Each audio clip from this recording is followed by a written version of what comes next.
Hello students, welcome to the next lecture of subject fluid mechanics and hydraulic machines. In our today's video, we will learn our new chapter which is dimensional analysis and similarities. Let us see the few topics which we are going to cover in this chapter. So these are few topics. We will see introduction to dimensional analysis. After that we'll learn dimensional homogeneity. After finishing it, we'll move on to methods of dimensional analysis. We'll also learn the dimensional numbers and its significance. We'll also see the model analysis. After that, we will see similitude, which is types of similarities. Then after model laws, and we'll finish our chapter with types of models. So let us begin with the introduction to dimensional analysis. As we have already seen in our first year that what is dimensional numbers, right? वो हम already सीख चुके हैं, सिर्फ हमें use करना है, कैसे उसको समझना है, ठीक है. So our first is introduction to dimensional analysis. It is the method of dimensions. It is mathematical technique used in research work, for design and for conducting model tests. Now what is the need of dimensional analysis and similarities? So as we know that our dimensional analysis is analytical tool. So the analytical tool available to solve the momentum and energy equations of a complex problem are not capable to give accurate results, particularly in turbulent and separating flows. Therefore, solutions to such problems are mostly determined from the experiments. Now, in any physical phenomena, there are many variables which are involved. In order to reduce the number of experiments, these variables should be as minimum as possible. The dimensional analysis method is for reducing the number and complexity of experimental variables, and it will form the dimensionless numbers. We know that the most popular dimensionless group in the fluid mechanics is Reynolds number. सबको ही पता है Reynolds number क्या है. देखिए physical variable में हम हमें पता है कि जितने वेरिएबल्स कम रहेंगे उतना हमारा जो कॉम्प्लेक्स प्रॉब्लम है उसको इजीली सॉल्व कर पाएंगे, ठीक है. तो ये जो मेथड है, इस मेथड से हम क्या करेंगे, अपने जो इश्यूज़ हैं वो सारे और नंबर ऑफ़ वेरिएबल्स हैं वो हम उसको सॉर्ट आउट करें, बहुत छोटा कम कर देंगे, कॉम्पैक्ट, ठीक है.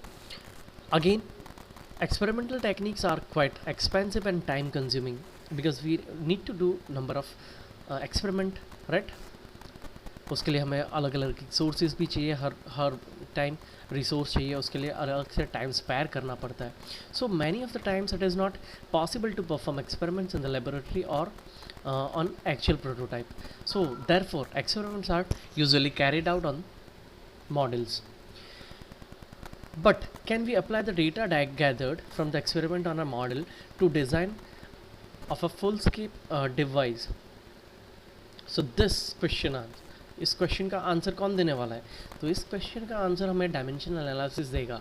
So this dimensional analysis and similarity, which is similarity between the model and prototype, help to answer the above question.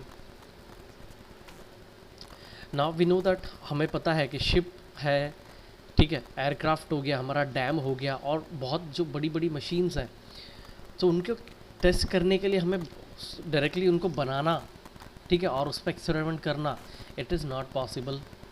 It requires a huge amount of capital investment also each and every time, right. तो वो सब ना करना पड़े, इसलिए हम क्या करते हैं, स्मॉल स्केल मॉडल को पर एक्सपेरिमेंट परफॉर्म करते हैं विंड टनल में, ठीक है. Now let us see the applications of dimensional analysis. So these are few applications. We need to, if you want to derive a formula that represents the relationship between the physical quantities that affect a given physical phenomena, ठीक है. तो हमें formula बनाने के लिए अलग अलग physical quantities के रिलेशन डेवलप करने के लिए हम डायमेंशनल एनालिसिस का यूज़ करते हैं. हमें डायमेंशनल होमोजेनिटी चेक करनी हो, उसमें क्या होमोजीनियस, क्या फिजिकल वेरिएबल्स कितने होमोजीन हैं, ठीक है. इक्वेशंस की होमोजेनिटी चेक करना हो तो उसके लिए हम डायमेंशनल एनालिसिस का यूज़ करते हैं. To provide the scaling laws that can convert the data from a small models to large models. ठीक है, तो अगर स्केलिंग लॉ का यूज़ करके हम जो छोटे छोटे मॉडल्स हैं उसको हम लार्ज मॉडल्स में कन्वर्ट कर सकते हैं.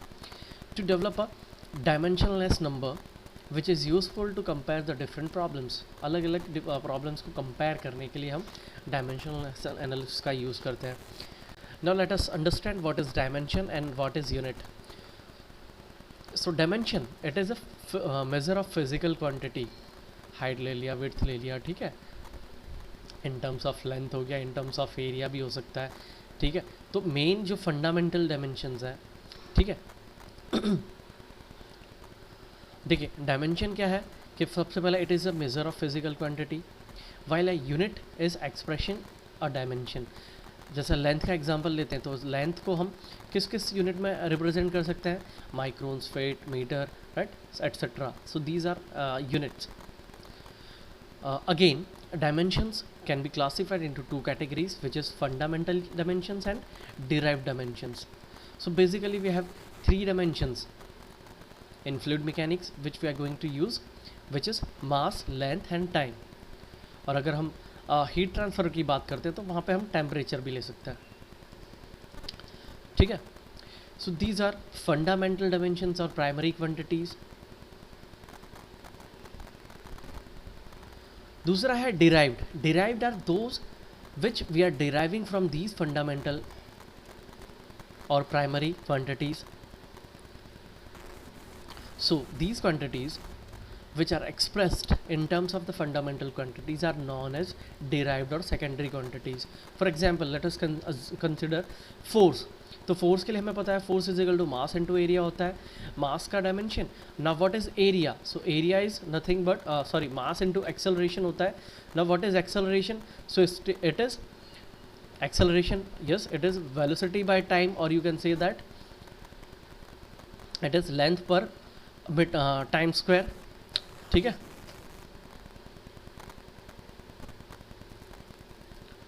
सो ये हो जाएगा. देखिए कितना इजी हो गया. मास की यूनिट क्या है, केजी है, किलोग्राम है.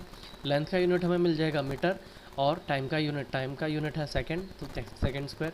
तो ये हमारा हमने डिराइव्ड यूनिट हो गई. नेक्स्ट हम जो देखने वाले हैं वो है kinematic and dynamic quantities. Now as I been told you, और इन आवर प्रीवियस लेक्चर्स, हम प्रीवियस लेक्चर में देख चुके हैं फ्लूइड काइनेमेटिक्स और फ्लूइड डायनामिक्स में कि भाई अगर मोशन की बात करते हैं तो हो जाएगा हमारा काइनेमेटिक्स, और अगर हम मोशन और उसके जो कॉजेज़ है, ठीक है, that means causes to that motion, अगर उसको स्टडी करते हैं तो हो गया dynamic quantities. So let us see the dimensional constant. It is the quantities which remains constant for a given case. It may vary from case to case. दूसरा है हमारे पास dimensional variable. So it is a quantities which may vary during a given case. फिर आ जाता है हमारा dependent and independent variables. So but obvious है dependent, that means अगर भाई उसकी वैल्यू किसी पर डिपेंड करती है, ठीक है, तो dependent variable is one whose value is to be determined. So all the other variables which affect the value of the dependent variables, ठीक है, are called independent variables. So let us take one example. We need to calculate head loss. ठीक है, सो ये Hagen Poiseuille loss में head loss की वैल्यू है. देखिए क्या आ रहा है, that is equals to 4FL/V²/2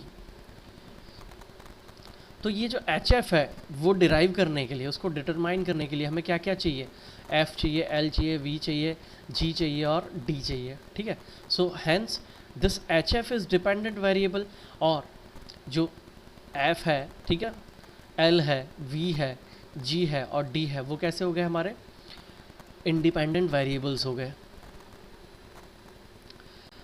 ये थोड़ा टेबल मैं आपको बता रहा हूँ, इसमें हमने सिंबल्स दिए हैं, यूनिट दिए हैं और उसके डायमेंशंस दिए हैं. ये हमें थोड़ा अच्छी तरह से लर्न कर लेना है. यहाँ पे फिजिकल क्वांटिटीज हमारी फंडामेंटल क्वांटिटीज़ ही हैं, और ये हमारी डिराइव क्वांटिटीज़ हैं। डिराइव को भी हम तीन सेपरेट भागों में अलग अलग उसमें करेंगे। तो फंडामेंटल यूनिट में जैसे मास है, मास का सिंबल स्मॉल एस एम से हम डिनोट करते हैं उसको, और उसकी यूनिट है किलोग्राम। किलोग्राम तो मास पावर 1, L0 एंड T0, ठीक है, T0। लेंथ के लिए अगर बात करते हो तो लेंथ क्या है, एल से डिनोट करके स्मॉल एल से, यूनिट है मीटर, ठीक है, एसआई सिस्टम में। और एमएलटी फॉर्म में देखोगे तो M0 L1 T0। टाइम के लिए बात करेंगे, so our time it is denoted by small t, again unit of in SI is second, expression in dimension is M0 L0 T1, okay. And what about the temperature? So temperature unit is Kelvin, denoted by capital T, M0 L0 T0 and theta is 1, ठीक है। अब हम derived unit की बात करेंगे। देखिए derived unit अलग अलग आ गई हमारे पास। तो ज्योमेट्रिकल यूनिट की बात करोगे तो ज्योमेट्रिकल यूनिट कौन सी है हमारी, एरिया है, वॉल्यूम है, मोमेंट ऑफ इनर्शिया है और रफनेस है, ठीक है। सो अलग अलग वैल्यूज़ हैं वहाँ पे हमारे पास, और उसको हमें फंडामेंटल यूनिट में कन्वर्ट करना है, ठीक है। सॉरी, डायमेंशंस में कन्वर्ट करके बताया गया है। तो ये चीज़ आपको याद रखना है, बहुत ही काम आने वाली है। फिर काइनेमेटिक की देखते हैं हम। काइनेमेटिक क्वांटिटीज़ कैसी है, जो मोशन से रिलेटेड है, ठीक है। तो मोशन से रिलेटेड कौन कौन सी है हमारे पास, सो है वेलोसिटी, एंगुलर वेलोसिटी, ठीक है। एक्सेलरेशन हो गया, एंगुलर एक्सेलरेशन हो गया, एक्सेलरेशन ड्यू टू ग्रेविटी हो गया हमारा, रोटेशनल स्पीड हो गई, काइनेमेटिक विस्कोसिटी हो गई, डिस्चार्ज हो गया। So these quantities are which depends on मतलब which concerns with the motion only. तो ये हमारी काइनेमेटिक क्वांटिटीज़ हो गई। नेक्स्ट है हमारा dynamic quantities which dependent on are force से मतलब रखता है, ठीक है। तो देखिए इसमें बहुत सारा है, फोर्स है आपका, वेट है, रेजिस्टेंस है, थ्रस्ट है, स्पेसिफिक वेट या pressure, shear stress, modulus of elasticity, surface tension, density, dynamic viscosity, work energy, power, torque, momentum. So these are your derived units.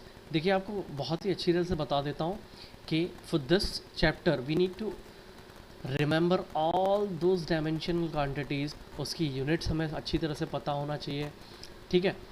अगर हमें यूनिट अच्छी तरह से पता है, so for us it is very easy to solve the problem. Our next is dimensional homogeneity. तो क्या homogeneity,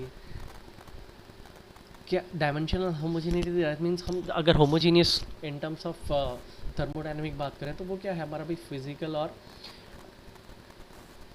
physical appearance same हो जाना चाहिए। तो हम बोल देते हैं भाई हाँ फेस सेम होना चाहिए, तो हम बोल देते हैं, क्या बोल देते हैं कि भाई डायमेंशनल मतलब इट इज़ होमोजीनियस, राइट।